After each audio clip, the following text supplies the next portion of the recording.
Hello, JOU127 students. This is a video lesson addition to the regular class on Tuesday, October 17th, because I'm going to be leaving class a little early, I believe, to for a medical issue, picking up my wife from an appointment. So I've giving this video lesson to add to it. Add to what we'll be doing in class, which will be, again, reviewing and preparing for the presentations next class, the informative introduction presentation.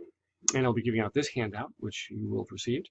Just a reminder to please prepare, go over the video I sent you earlier, which was all about reminders on the informative introduction and all the requirements. And remember, there's paperwork required. That's significant. And the TAs should know about this. In addition to doing your presentation, feel free to have them look over your paperwork too, to which they can make suggestions. So please do your practice so that next class you can do your presentations. And I'm going to leave the rest of that alone because I would have done it in class. I'm going to move on to what I didn't get to do in class today, which is a discussion of nonverbal communication. And you will either have received in class and or will be connected to this email with the link to this video lesson, this handout about nonverbal communication. And I just want to tell you, and as you look through the handout, and there will be stuff on this from this on the next exam, and of course in your study guide, do realize that the idea of nonverbal communication is an old-fashioned idea. The truth is, in communication theory the world today, we don't really talk about nonverbal communication in this kind of direct way, because we would say that all communication has different levels. All our experiences is communication, and we can't help but communicate, and communication always happens at multiple levels. And the two levels we could think about are the content level and the relationship level. So the content level is what is said, the words we use, and relationship level is how it is said and what this communicates about your relationship with the audience. So I would say what we generally thought of as nonverbal communication is probably better thought of as relationship level, and it's not. There's a lot that might involve noise or not involve noise, sound or might not involve sound, but that might be a better way to think about these things. So you should know that. Also, if we try to divide what in the old days we called nonverbal communication, or maybe now relationship level communication, into different categories, we could divide them into these categories. We could talk about artifacts or object language, anything that you add to yourself that communicates something about you. So what are we talking about? Everything about our appearance. So there could be tattoos, it could be hairstyle, it could be jewelry, it's our clothing, it's everything about us, all the things we add to ourselves, all the artifacts or objects we add to ourselves. You could look at it more broadly and say that maybe the car that you drive, if that's sort of like an item that's added to you, is an artifact that communicates something about you. Everything about how you maintain your body, maybe if it's obvious that you go to the gym or something, or you don't, or whatever, or that you've dyed your hair, or all these things. So it's anything you add to yourself that communicates something about you. And you can imagine looking around at your classmates and seeing that all of us, and then look at yourself too, all of us are communicating about ourselves with these choices that we make. Another category of nonverbal communication or relationship level communication would be proxemics and chronomics, which is space and time. So let's talk first about space. And we can think about these as Robert Sumner's 3 seating arrangements is one way to think about space: competitive, cooperative, and coactive. So if we take a look at, imagine a big table, and where are you going to sit? So imagine that person A is already there. Where will you sit if you're going to have an interview for a job at a small, friendly company? Well, you might sit at B3, right? sorry, you might sit at B3, but that's kind of competitive, right? That's the competitive position. Probably if it was a small friendly company, you might very well sit at B1, which is you're kind of not opposed, but you're not completely together, but you're kind of working together, right? All right, so the B1 would be the cooperative. All right. So imagine though that you're going to work together on documents and view them together on a laptop. Well, especially if you're like building a presentation together, then you're going to sit at B2, right? That's coactive. B2 is coactive, working together towards the same goals or ideas. As I said, B3 is competitive, so therefore B1 is cooperative. And cooperative is casual but friendly. You still have your own ideas, but you're still working together, kind of, if not directly together. You're related in the work that you're doing. So if you're going to play chess with somebody, then you're in B3. The same as if you are going to be, it's going to be a disciplinary meeting, right? Where either you are in trouble or the other person's in trouble, perhaps. You're going to sit across each other in this competitive position, B3. And if you're, for instance, at the public library and you just need someplace to sit to read your book or read your magazine, well, then you're going to go sit in B4. There's no direct relationship between you and the other person in A. So we don't have one of those relationships established. That's one way to think about space. And people spend a lot of time studying space and how space works for people. How we build spaces. Yes, this is a simple diagram of a meeting room table. But the space in a classroom and how it's structured, the space in a restaurant and how it's structured, the space in dorms and how they're structured, and airports and how they're structured. This is all the communication theory communication theory is built into all these things. And we think about the relationships and how they're going to work and not work, and giving people different, trying to manage them in a communications way. Okay, so if that's one piece of that space proxemics idea.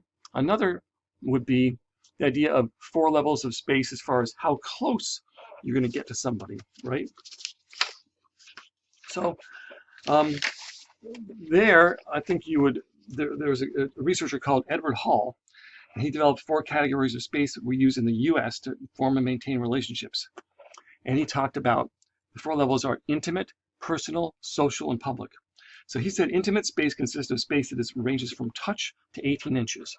That's the space, how close we are to people when we are intimate with them, or they're close friends. Intimate doesn't mean necessarily physically intimate, but they could be family members, they could be best friends, other very close friends, and other relationships that you consider extremely close. So that's very close, touch to 18 inches.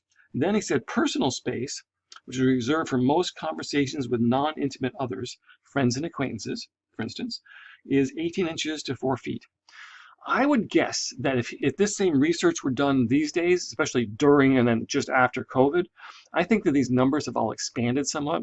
We are probably less comfortable with people as close to us as they used to be. It would be interesting research to do. But for now, we will say this. We'll imagine it's about 18 inches to 4 feet. General acquaintances, non-intimate friends, people we know but we're not super close with. Then there's social space, which would be from 4 feet to 12 feet.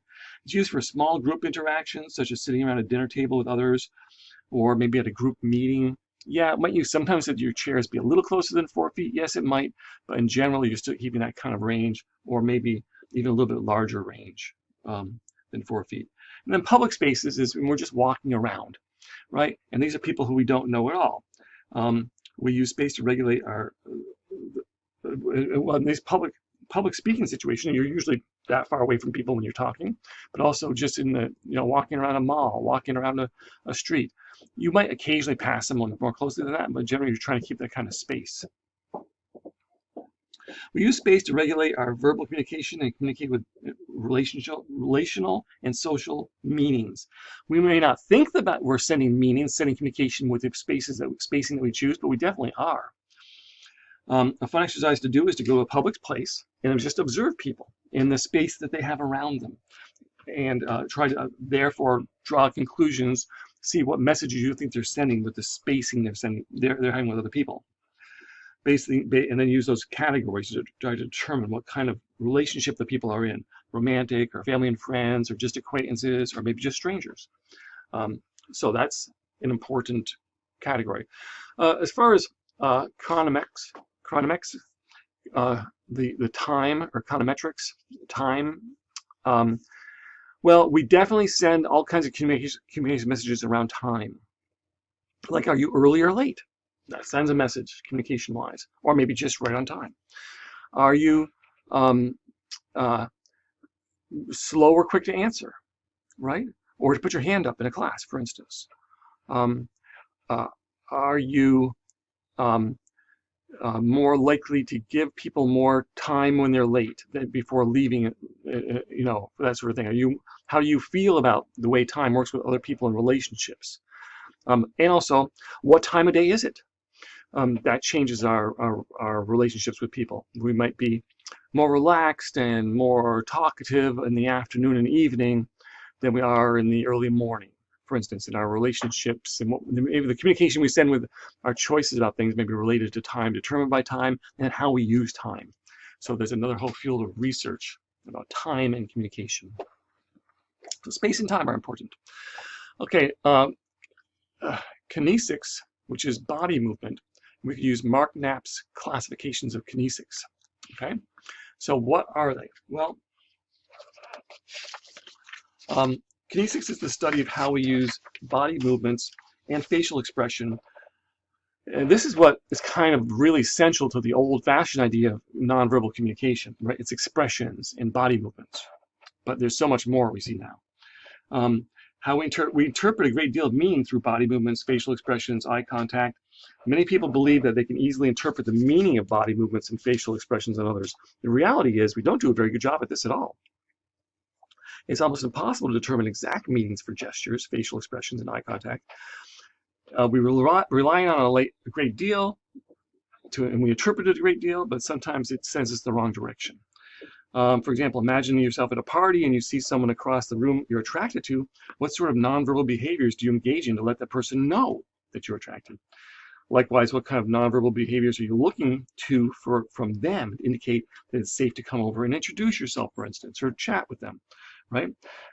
We go through exchanges like this all the time using only nonverbal communication. And sometimes we're sending messages that are easily interpreted and work for us, and sometimes they're not, just because it's a very imprecise thing. So let's go ahead and look at some examples, sort of, right? So emblems is the first one. Emblems are movements with a specific meaning, like come here, stay away. Imagine kind of like a game of charades, which maybe we'll get a chance we'll play in class sometime. We have a whole bunch of specific meanings in the charades, movements that have agreed upon kind of meanings. Well, it may not be quite as exact, and of course it varies from culture to culture, so you might be sending a gesture you think is very clear and clear meaning, but someone else may have trouble interpreting it if they come from a different culture. Yet we can imagine a whole bunch of them that kind of make sense. There's specific movements that have specific meanings. And then there's illustrators. Illustrators are movements that describe. It's a conscious display. In other words, we are actually, well, we might be doing it somewhat subconsciously, but probably we're showing it, right? And we often use this in learning speech, right? When we use these kind of motions with people when we're trying to teach them words, like little children, for instance. We reinforce verbal communication with these words. Like it was this wide, or I love you this much, or he was that tall, right? So we are just showing movements that describe our illustrators. Affect displays, that's how we would say it, affect, is another word, use of the word affect. It's like an affect is an emotional display, or one that either might be genuine or it might take on an affect. It's a psychology term, really. Movements that show emotion. So actions that are paired with emotion, such as facial movements, indicate disgust or amusement or whatever. These body movements may indicate the person is open and receptive, angry, distracted, who knows, all kinds of other emotional type meanings. They can be pretty extreme. It might show that someone is like angry or sad, right? Many affect displays are commonly interpreted. For instance, individuals who sit in a slumped position and frown, you might think they are disinterested or unhappy. Those who sit upright and smile and have raised eyebrows might be seen as being interested and happy. While these displays might be appropriately, correctly interpreted, they may not really relate to the interaction with that person. For instance, if a person has a terrible headache, he may squint and look down and grimace, and you may think that they're therefore sad or angry or something, but that's not it at all, of course, right? They're not disagreeing with you necessarily. They just have a headache. So again, there can be a miscommunication with these things, yet it is a whole category of kinesics, of displays connected with kinesics are displays connected with movement. And then there's regulators. Regulators kind of show change. For instance, a typical one is one that would be turn taking. A listener may nod and move in an interested manner, urging someone to talk some more. Might give you a look of confusion, sort of suggesting that you explain something. They might urge you to repeat it, right? They might also tell you, turn taking would be, you say, okay, like, we don't even have to say it's your turn. We could just turn to somebody and go like that. Like it's your turn, right? And we see children do this too in turn taking and on the playground for whose turn it is to go on the slide. This example here is, I shall play for you. That kind of we're done. We don't even have to see the word we're done. She looks away, takes a sip, and that kind of is a regulator display. Okay. And what else? Okay, adapters. Adapters are, you might call them fidgeters, kind of fidgeting things. Adapter actions are often unconscious movements made sort of for reasons of comfort, or maybe it's an unconscious comfort kind of action, shifting position in a chair, scratching an itch, other fidgety type movements. They have less immediate meaning in verbal communication. The adapters can reveal attitudes and feelings that contribute to a mental state. However, they might be nearly completely subconscious, and they may have just become a habit that we have, right? So it might be from anxiety, it might be a habit, it might be a mindless movement.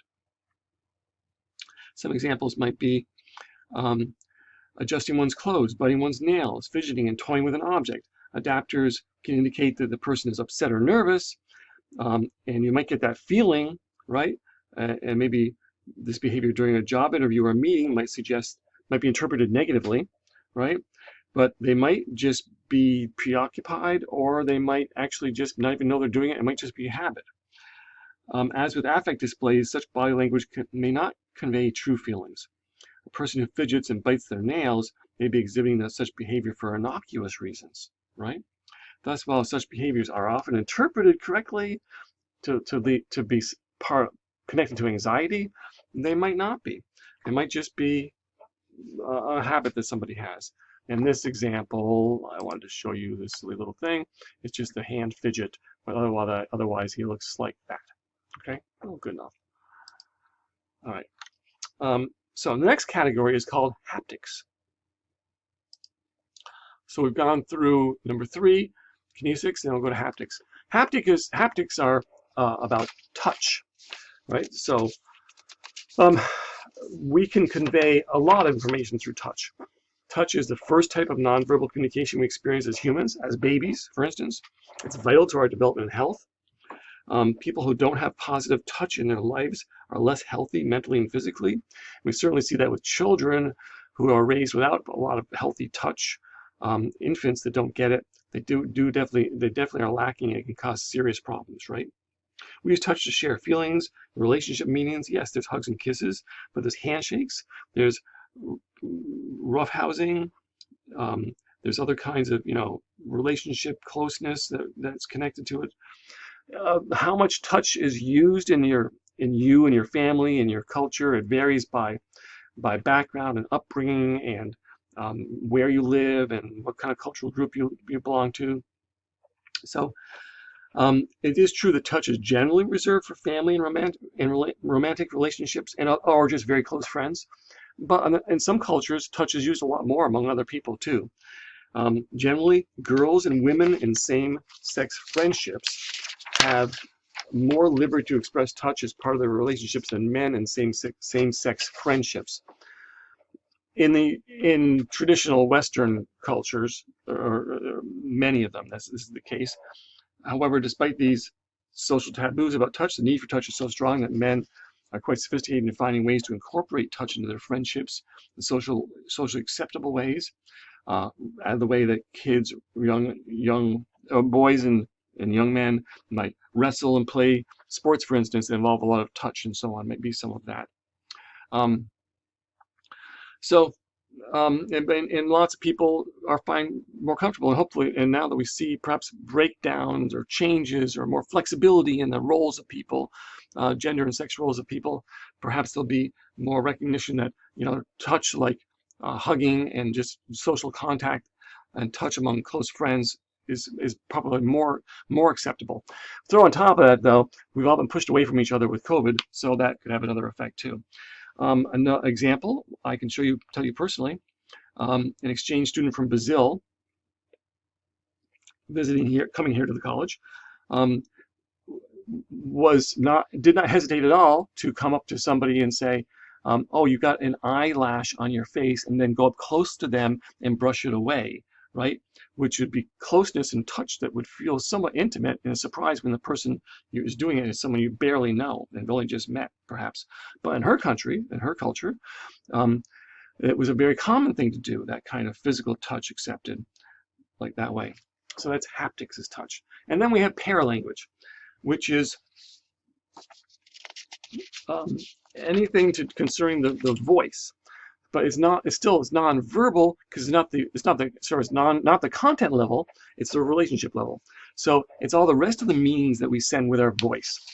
That's everything to do with pitch, tone, rate, inflection, stress, volume, use of pauses, vocal quality, vocalized fillers, pronunciation, diction, all those things, all the characteristics of our voice. Think about how you change your voice in different settings. When you talk to your parents, when you talk to your best friend, when you talk to a pet or a baby, you almost certainly change your voice then, right? So think about how your voice changes when you stand up in class to give your presentation. We send all kinds of messages with our voices and changes in our voices. So this kind of actually is vocal, but it's still non-verbal. It's non-content. The way we say words can express greater meaning than the actual words themselves, like sarcasm. You can say two things. You can say the exact same thing in two ways, and one makes it honest and direct, and the other makes it sarcastic, right? So all that goes into it. On the other hand, if we're talking about paralanguage, we can also talk about language problems. So we would talk about another part of paralanguage is when things go wrong with the sounds that we produce. So diction is the idea of overall how we use words, speech choices, and sounds. Okay? So choices of words, diction, that sends information about us, what words we choose. Never mind the content of them, right? Pronunciation is how we pronounce them, right? And there's all kinds of pronunciation issues. There's accents from where your language learning came from. All of us have accents compared to other people. None of us has the accent that is correct or anything, right? But there's also other types of pronunciation that might relate to other social groups and how we say words. But then there's articulation or enunciation, which is different than pronunciation, right? It's the actual act of speaking and the way the sounds come out. And perhaps there's pauses in those things too, right? So problems in those things. I mean, sorry, there's problems in those things. And we could, for the purposes of this class, of course, you can get an entire degree in communication disorders and how to correct these things and work with these things, and language learning and working with kids that have communication disorder problems, speech disorder problems. And we are just going to gloss over this in one little tiny section here on paralanguage and just say we could, it's simplistic, but we could divide up articulation errors in the way we speak and make sounds, and we could talk about the SOTA reminder memory method, which is substitution, omission, distortion, and addition. So substitution is when we switch one sound for another. For instance, one of my problems is I might say the word picture, but I don't say picture. I say pitcher, right? So that is substituting one sound for another. If you see, you may have heard lots of little kids, and it's normal part of language development, that they might say, instead of saying rabbit, they might say wabbit, putting the W instead of the R. Or they might say toys instead of toys, put a Z on there instead. Or they might say thope instead of soap, or dut for duck. This is all normal at certain age ranges, right, and levels of development, and that's fine. But if it goes later, it's something that may need to be addressed. Omission is when we drop sounds from things. For instance, we might say going instead of going. We might say don for don't. We might say gonna for going to, or draft for giraffe, or green snake instead of green snake, or pay the piano instead of play the piano. Dropping sounds from words. Then there's distortion, which is sort of like a lisp would be an example, right? When the sound is there, we haven't substituted it, we haven't omitted it necessarily, but we just have a problem creating that sound, right? Like shun for sun, or pencil for pencil, right? And then there's addition. Sometimes we add sounds that are not supposed to be there. Again, these are all fine at certain levels of language development in certain ages. But later, if they hang around longer, they may need help to develop them. So for additions would be saying, instead of saying black, saying black. Instead of saying Illinois, saying Illinois. Instead of saying salmon, saying salmon. Or instead of saying dog, saying dog. So adding sounds in. And a lot of these, again, if you listen to small children speak as they're learning language, you'll see some of these, but hopefully, generally, they hear enough language around them that they fix it up. I want to go back for just a second to one thing about language and paralanguages, the idea of keeping people's interest with pitch and pauses and so on. On the other hand, we could say something in the opposite way that is expected, and that could be even humorous.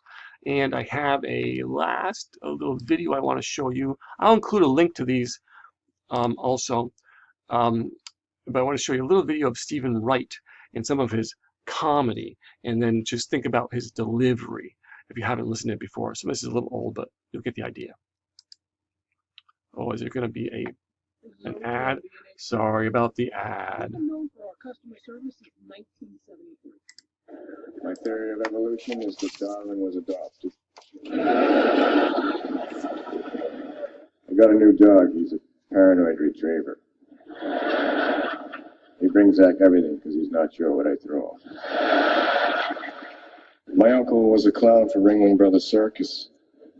And when he died, all his friends went to the funeral in one car. So I get out of the bed, I figured I'd go for a walk. She said, "How long are you going to be gone?" I said, "The whole time."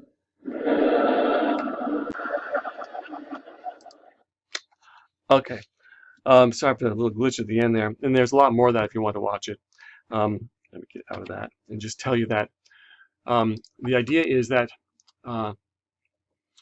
that contrast between what we would normally expect a delivery to be and the kind of paralanguage that would be used by a stand-up comic, for instance, and yet his delivery, Stephen Wright, was so distinctive in that it was deadpan, almost monotone, kind of non-emotional delivery, but doing funny jokes as part of that creates this dissonance that makes us first not sure if we're supposed to laugh, then we do laugh, and we realize it kind of can make it even funnier to do that too.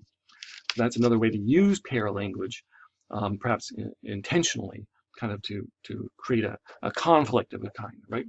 Okay, so that's my little lecture on nonverbal or relationship and content level of communication.